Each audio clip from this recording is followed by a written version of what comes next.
ये कहानी है दो ऐसी दुनियाओं की, जिसमें पहली दुनिया है नॉर्मल दुनिया, जिसमें हम इंसान रहते हैं, जिसे वेकिंग वर्ल्ड कहा जाता है, और दूसरी है ड्रीम्स की दुनिया, जिसमें लोग नींद में सोते हुए चले जाते हैं। इस दुनिया को ड्रीम वर्ल्ड कहा जाता है, यानी सपनों की दुनिया। यहाँ हमें बताया जाता है कि इस सपनों की दुनिया को लॉर्ड मॉर्फियस यानी सपनों का राजा कंट्रोल करता है, जो इंसानों को अच्छे या बुरे किसी भी तरह के सपने दिखा सकता है। इतना ही नहीं, लॉर्ड मॉर्फियस अपनी पावर से टाइम ट्रैवल भी कर सकता है, यानी वो किसी भी जमाने में टाइम ट्रैवल करके आ जा सकता है। यहाँ तक कि वो किसी भी इंसान का रूप ले सकता है या उस इंसान के दिमाग में अपने विचार डाल सकता है। लेकिन एक बार पृथ्वी पर रहता एक तांत्रिक जादूगर लॉर्ड मॉर्फियस को अपने मंत्रों से उसे पृथ्वी पर जबरदस्ती ले आता है और लॉर्ड मॉर्फियस के सारे जादुई यंत्र उससे छीनकर उसे एक बड़े गुंबद में कैद कर लेता है। लेकिन आखिर उस तांत्रिक ने लॉर्ड मॉर्फियस को कैद क्यों किया और लॉर्ड मॉर्फियस के जादुई यंत्रों से वो क्या करेगा, और क्या लॉर्ड मॉर्फियस कभी उस तांत्रिक की कैद से छूट पाएगा? चलिए जानते हैं। तो कहानी की शुरुआत मॉर्फियस के प्यारे कौवे को दिखाते हुए होती है, जो पंख फड़फड़ाते हुए उसके महल में पहुंचता है। वहीं मॉर्फियस कोरिंथियन नाम के एक बुरे सपने को ढूंढ रहा था। दरअसल कोरिंथियन ड्रीमिंग रियाम को छोड़कर भाग गया था और अब वो वेकिंग वर्ल्ड में तबाही मचा रहा था। उसकी वजह से बहुत सारे लोग मारे गए थे। इसलिए सपनों का राजा यानी लॉर्ड मॉर्फियस कोरिंथियन को रोकने और उसे पकड़कर वापस लाने का फैसला करता है। वो अपना मास्क उतार कर कोरिंथियन को ढूंढने के लिए ड्रीमिंग वर्ल्ड से निकल जाता है। मॉर्फियस ड्रीमिंग वर्ल्ड में सबसे ताकतवर था, लेकिन वेकिंग वर्ल्ड में उसकी ताकत कम हो जाती है। लेकिन इसके बावजूद उसे कॉन्फिडेंस था कि वो अपने इस मिशन में कामयाब होकर रहेगा, क्योंकि उसके पास 3 हथियार थे। पहला पाउच ऑफ सैंड यानी रेत से भरी थैली, दूसरा हेल्म यानी मुखौटा, और तीसरा उसका रूबी स्टोन। यहाँ से सीन शिफ्ट होता है और हम देखते हैं कि साल 1916 के समय में इंग्लैंड में लॉर्ड मैगस नाम का एक आदमी और एक फेमस जादूगर मिलकर मौत के देवता को काबू करने के लिए कुछ तांत्रिक साधना कर रहे हैं, ताकि वो अपने मरे हुए बेटे को जिंदा कर सकें। उनके साथ उनके चेले भी मौजूद थे, जो एक स्वर में कहते हैं अंधेरे की दुनिया में। इस बीच लॉर्ड मॉर्फियस लंदन में कोरिंथियन के पास पहुंच जाता है। कोरिंथियन उस वक्त वहाँ एक आदमी का खून कर रहा होता है। मॉर्फियस उसे मारने ही वाला होता है कि तभी अचानक उसे वो मंत्र सुनाई देता है, जो कि था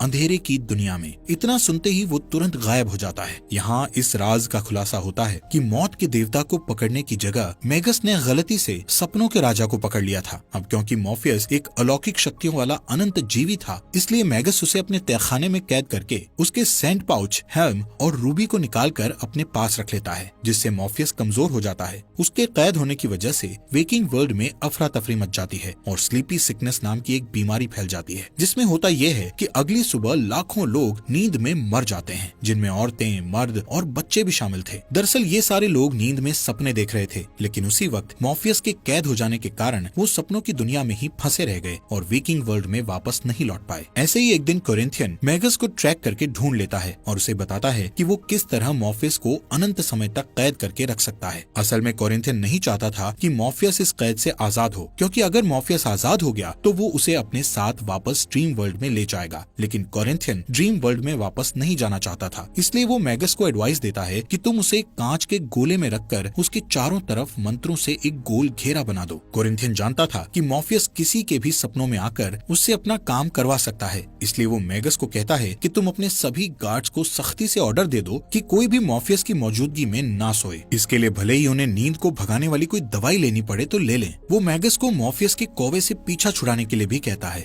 क्योंकि वो कौवा अपने मालिक मॉर्फियस का बहुत वफादार था और वो उसे छुड़ाने के लिए कुछ भी कर सकता था। ये सब सुनकर मैगस बेसमेंट में जाता है, जहाँ मॉर्फियस कैद था। मैगस मॉर्फियस से कहता है कि मुझे गलत मत समझना, क्योंकि मैं सिर्फ तुमसे इतना सा काम करने को कह रहा हूँ कि तुम अपनी शक्तियों से मेरे मरे हुए बेटे को वापस जिंदा कर दो, जिसके बदले में मैं तुम्हें यहाँ से आजाद कर दूंगा। लेकिन मॉर्फियस उसे कोई भी जवाब नहीं देता, जबकि उसे उस गुंबद में काफी ज्यादा तकलीफ हो रही थी और उसकी बॉडी भी बहुत मुश्किल से मूवमेंट कर रही थी। इसी तरह समय गुजरता रहता है और पूरे 10 साल गुजर जाते हैं। अब मैगस का दूसरा बेटा एलेक्स बड़ा हो चुका था और वो कैद में पड़े हुए मॉर्फियस के बारे में जानने को बहुत उत्सुक रहता है। एक दिन एलेक्स उसके पास जाकर उसे कहता है कि अगर तुम मेरे भाई को जिंदा कर सकते हो तो तुम यहाँ से आजाद हो सकते हो, मैं खुद तुम्हें आजाद करूंगा। वहीं मॉर्फियस उसकी बातों को सुनकर भी खामोश रहता है और अपने मन ही मन में कहता है कि मैं तुम लोगों को वो चीज नहीं दे सकता जो तुम मांग रहे हो, क्योंकि अगर मैंने ऐसा किया तो वेकिंग वर्ल्ड और ड्रीम वर्ल्ड दोनों जगहों में ही गड़बड़ हो जाएगी और लाखों लोग मारे जाएंगे।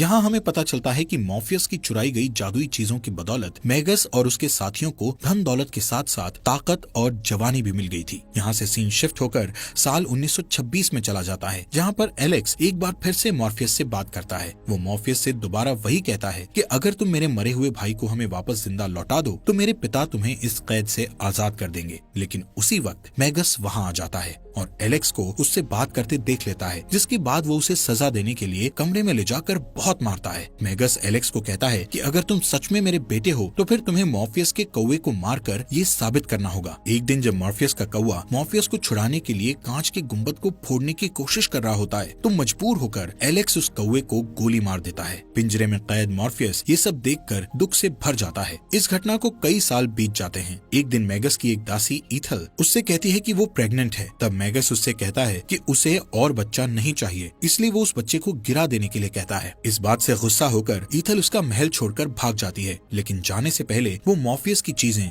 रूबी, रेत की थैली और उसका हेल्म भी अपने साथ ले जाती है। जब मैगस को ये पता चलता है तो वो गुस्से से पागल हो जाता है और उन चीजों को वापस पाने के लिए मॉर्फियस के पास जाता है और उससे कहता है कि अगर मॉर्फियस उसे ढेर सारे पैसे और पावर के साथ साथ अमर बना दे तो वो उसे आजाद कर देगा। लेकिन मॉर्फियस इस पर भी कुछ नहीं कहता। तो फ्रस्ट्रेट होकर मैगस एलेक्स पर अपना गुस्सा निकालता है। उन दोनों में लड़ाई होने लगती है, जिसमें मैगस को धक्का लग जाता है और वो सर के बल जमीन पर गिर जाता है, जिससे तुरंत उसकी मृत्यु हो जाती है। इससे घबराकर एलेक्स गार्डन में चला जाता है, जहाँ उसकी मुलाकात पॉल नाम के एक वर्कर से होती है। पॉल उसे दिलासा देता है और एलेक्स से कहता है कि उसे मॉर्फियस के पास जाना चाहिए और उससे हेल्प मांगना चाहिए, पर एलेक्स कहता है कि उसने मॉर्फियस के कौवे को मार डाला था, इसलिए इस वक्त उससे हेल्प मांगना सही नहीं होगा। इस तरह कई साल और गुजर जाते हैं और मॉर्फियस को कैद में पड़े हुए 104 साल बीत जाते हैं। पॉल और एलेक्स दोनों बूढ़े हो चुके थे, उनके पूरे शरीर में झुर्रियां पड़ चुकी थी, लेकिन वो दोनों अब भी मॉर्फियस के साथ सौदेबाजी करना चाहते थे। एक दिन पॉल एलेक्स को व्हील चेयर में बिठाकर उसी जगह आता है जहाँ मॉर्फियस कैद था और उसके चारों तरफ बने हुए घेरे को जानबूझकर तोड़ देता है, ताकि सपनों का देवता मॉर्फियस अपने पावर्स को यूज कर सके। उनके जाने के बाद मॉर्फियस वहाँ मौजूद गार्ड्स में से एक को अपनी शक्ति से सुलाकर उसके सपने में पहुँच जाता है। फिर वो उस गार्ड को गोली चलाकर कांच के गोले को तोड़ने पर मजबूर कर देता है। फिर जैसे ही मॉर्फियस कैद से बाहर निकलता है, वो एलेक्स से बदला लेने के लिए उसे हमेशा के लिए सुला देता है, जहाँ उसे एक के बाद एक दूसरा डरावना सपना आता रहता है। अब मॉर्फियस 104 साल तक कैद में रहने के बाद वापस अपने ड्रीम वर्ल्ड में लौटता है, तो वो ये देखकर हैरान रह जाता है कि वहाँ सब कुछ बदल चुका था। पहले वहाँ जो खूबसूरत महल था वो अब बुरे हाल में पहुँच चुका था। मॉर्फियस वहाँ के मेन लाइब्रेरियन लुसियन से मिलता है, जो उसे बताता है कि वहाँ राजा के न होने से बहुत सारे लोग उस जगह को छोड़कर जा चुके थे। ये सब सुनकर वो बहुत दुखी हो जाता है और कसम खाता है कि वो अपनी इस दुनिया को फिर से बसाएगा और उसे अपना पुराना मुकाम दिला कर रहेगा। दूसरी तरफ कोरिंथियन को एक घर में एक आदमी के साथ दिखाया जाता है। वो उस आदमी को मारने वाला होता है। कोरिंथियन को ये पता चल चुका था कि मॉर्फियस वहाँ से आजाद होकर जा चुका है और अब वो कभी भी उसे लेने आ सकता है। यहाँ पता चलता है कि कोरिंथियन के चेहरे पर आंखें नहीं थी, बल्कि आंखों की जगह छोटे छोटे दांत थे, जिन्हें देखकर ऐसा लगता था कि वो छोटे छोटे मुंह थे। इसी वजह से वो हर वक्त काला चश्मा पहने रहता था। वो जब भी किसी को मारता तो उनकी दोनों आंखें निकाल लेता था। उधर ड्रीम वर्ल्ड में मॉर्फियस लुसियन से कहता है कि वो अपने हथियारों, रूबी, सैंड पाउच और हेल्म के बिना कुछ नहीं कर सकता, इसलिए अपनी दुनिया को फिर से आबाद करने के लिए सबसे पहले उन हथियारों को ढूंढना होगा। अब सीन शिफ्ट होता है और हमें न्यूयॉर्क का बफलो एरिया दिखाया जाता है, जहाँ बूढ़ी ईथेल लोगों से छुपकर रहती है, क्योंकि वो एक इंटरनेशनल क्रिमिनल बन चुकी थी और अलग अलग रूप बदलकर जी रही थी। एक दिन कोरिंथियन उसके पास आता है और उसे पार्टनरशिप का ऑफर देता है। चूंकि वो दोनों मॉर्फियस के दुश्मन थे, इसलिए ईथेल उसकी बात मान लेती है। फिर वो दोनों उस सिचुएशन से निपटने के लिए प्लानिंग करते हैं। ईथेल झूठ बोलती है कि उसे मॉर्फियस के हथियारों के बारे में कुछ नहीं पता,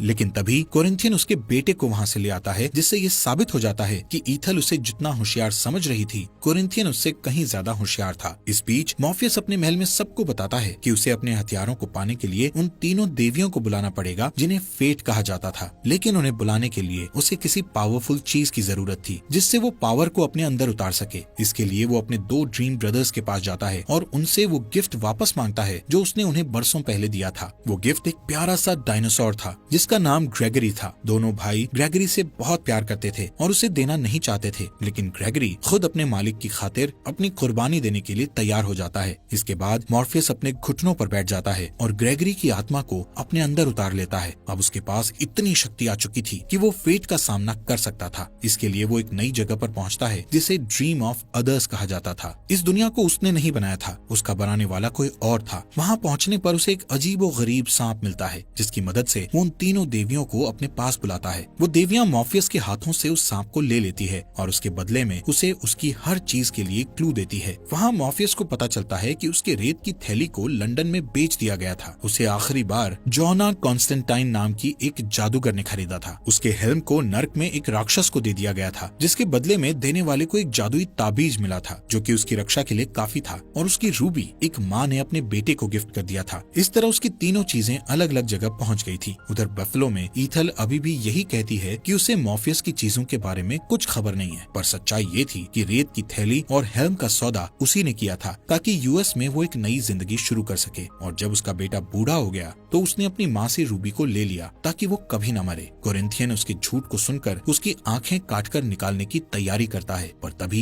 ईथल कहती है कि उसे मॉर्फियस के हथियारों की जरूरत नहीं है, क्योंकि उसके पास उसका खुद का हथियार है। ये कहकर वो अपने तावीज को निकाल कर दिखाती है और उसे देखते ही कोरिंथियन तुरंत हवा में गायब हो जाता है। इसके बाद ईथल जेल जैसे एक हॉस्पिटल में जाती है, जहाँ उसकी मुलाकात उसके बेटे जॉन से होती है, जो बूढ़ा हो चुका था। वो उसके इलाज के बारे में जानकारी लेती है और उससे बात करने की कोशिश करती है, पर वो कोई बात नहीं करता। इस बीच ड्रीमिंग रियल में मॉर्फियस लुसियन को बताता है कि वो अपनी रेत की थैली लाने के लिए लंदन जा रहा है, ताकि वो इतना स्ट्रॉन्ग हो जाए कि नर्क में जाकर वहाँ से अपना हेल्म वापस ला सके। जैसे ही वो वहाँ से निकलता है, ईथल के जादुई तावीज के कारण कोरिंथियन को ड्रीमिंग रियल में फेंक दिया जाता है। लुसियन उसका स्वागत करता है और उसे वेकिंग वर्ल्ड से दूर रहने के लिए कहता है, पर कोरिंथियन जिद पर अड़ा रहता है और वापस वहाँ जाने की कोशिश करता है। इस बीच मॉर्फियस लंदन पहुँच जाता है और उस जादूगर जोना कॉन्स्टेंटीन से मिलता है, जिसके पास वो रेत वाली थैली थी। वो उससे उस थैली का सौदा करने की कोशिश करता है, पर वो जादूगर इनकार कर देती है और कहती है कि उसे एक जगह झाड़ फूंक का काम करने जाना है। ये कहकर वो वहाँ से चली जाती है। वो एक चर्च में जाती है और देखती है कि एक अमीर राजकुमारी एक फुटबॉलर से शादी करने वाली थी। जोना कंफ्यूज होकर सोचती है कि आखिर उस कपल को झाड़ फूंक कराने की क्या जरूरत थी, पर तभी वो राजकुमारी के चीखने की आवाज सुनती है और उसे पता चलता है कि फुटबॉल प्लेयर पर किसी शैतानी ताकत का कब्जा था। उसके मुंह से एक राक्षस निकलता है जो फुटबॉलर की अंतड़ियां निकाल देता है और फिर जोना की तरफ बढ़ता है। उसी वक्त मॉर्फियस वहाँ पहुँच जाता है और वो उस राक्षस को पहचान लेता है। मॉर्फियस और वो राक्षस आपस में बातें करने लगते हैं, जिसका फायदा उठाकर जोना अपनी जादुई शक्तियों से उस राक्षस को वापस नर्क में भेज देती है। इस घटना के बाद मॉर्फियस और जोना बाहर जाकर एक दूसरे से ढंग से बात करते हैं। मॉर्फियस अपनी रेत वाली थैली के बारे में पूछता है तो जोना उसे कहती है कि वो उस थैली के धागों को खोल नहीं पाई, इसलिए उसने उसे बेच दिया। ये सुनकर मॉर्फियस परेशान हो जाता है और कहता है कि उन्हें किसी भी तरह उस थैली को ढूंढना होगा, वरना सपनों की दुनिया का वजूद मिट जाएगा और अगर सपने ना रहे तो दुनिया में तबाही मच जाएगी। लेकिन जोना उसकी बात पर ध्यान नहीं देती और वहाँ से चली जाती है। उसके जाने के बाद मॉर्फियस की नजर उस कौवे पर पड़ती है जिसे लुसियन ने उसकी मदद के लिए भेजा था। वो अपना नाम मैथ्यू बताता है और उससे वादा करता है कि हर हाल में उसकी रक्षा करेगा। उस रात मॉर्फियस जोना के सपने में आता है। जोना एक बुरा सपना देख रही होती है कि एक राक्षस उसे खींचकर नर्क में ले जा रहा है। तभी उसकी नींद खुल जाती है और वो मॉर्फियस को अपने कमरे में पाती है। मॉर्फियस उसे बताता है कि वो सपने में उसका पीछा करते हुए वहाँ पहुँचा था और उसकी हेल्प करना चाहता था। जोना कहती है कि उसे रोज डरावने सपने आते हैं, तो मॉर्फियस उससे वादा करता है कि वो उसे डरावने सपनों से छुटकारा दिला देगा। इस पर जोना मान जाती है और थैली ढूंढने में उसकी मदद करती है। जोना अपने ऑफिस में थैली को ढूंढती है और इस बीच मॉर्फियस के हाथ एक तस्वीर लगती है जिसमें जोना के साथ उसकी गर्लफ्रेंड रेचल दिखाई देती है। उस पिक्चर को देखकर जोना को याद आता है कि वो थैली उसकी गर्लफ्रेंड रेचल के यहाँ थी। उसी समय वो दोनों रेचल के यहाँ जाते हैं। रास्ते में जोना उसे बताती है कि वो वहाँ हाल ही में रहने आई थी। जब उसके सारे करीबी लोग एक एक करके मरने लगे तो वो रेचल को छोड़कर अलग रहने लगी ताकि रेचल सेफ रहे। जल्दी ही वो दोनों रेचल के घर पहुँच जाते हैं और ये देखकर हैरान रह जाते हैं कि रेचल पर उस रेत की थैली का जादुई असर हो रहा था। उसकी हालत बहुत नाजुक थी, वो बोल भी नहीं पा रही थी। दरअसल उसे रेत और उसकी वजह से आने वाली सपनों की लत लग चुकी थी और इसी कारण उसका शरीर गलता जा रहा था। मॉर्फियस रेचल से रेत की थैली ले लेता है और कहता है कि ये इंसानों के लिए नहीं है। इसके बाद वो निकलने की तैयारी करता है, पर जोना उसे अपनी गर्लफ्रेंड को ठीक करने के लिए कहती है, क्योंकि उसी के रेत की वजह से उसकी ये हालत हुई थी। मॉर्फियस उसकी बात मान लेता है और उसे बाहर इंतजार करने को कहता है। फिर वो रेचल के ऊपर रेत डालकर उसे उसकी तकलीफों से छुटकारा दिला देता है। उसे आखिरी बार जोना का सपना आता है और फिर वो मर जाती है। उधर बफलो में ईथल अपने बेटे जॉन से कहती है कि उसने उन जादुई हथियारों को सिर्फ इसलिए चुराया था कि उसे उन चीजों से मदद मिल सके। वो कहती है कि जब मेगस के लोग लोग उसे ढूंढ रहे थे तो उसने रूबी को छुपा दिया था और बाकी दोनों चीजों के बदले में उस जादुई ताबीज को खरीद लिया था जिसे वो अपने गले में पहने रहती थी। उसी ताबीज ने उसे अब तक जिंदा रखा था, लेकिन अब वो और जीना नहीं चाहती थी, इसलिए वो मॉर्फियस को उसकी रूबी लौटा देना चाहती थी और उम्मीद करती थी कि वो उन्हें माफ कर देगा। पर जॉन का कहना था कि उन्हें वो चीजें लौटाने के बजाय उनका इस्तेमाल करके सपनों की एक ऐसी दुनिया बनानी चाहिए जहाँ सपनों का राजा ना हो। उसके जवाब में ईथल कहती है कि रूबी के कारण कई लोग अपनी जान गंवा चुके हैं, जबकि वो रूबी इस लायक नहीं है कि उसे अपने पास रखा जाए। फिर वो अपनी ताबीज निकालकर जॉन को दे देती है ताकि उसे शांति मिल सके।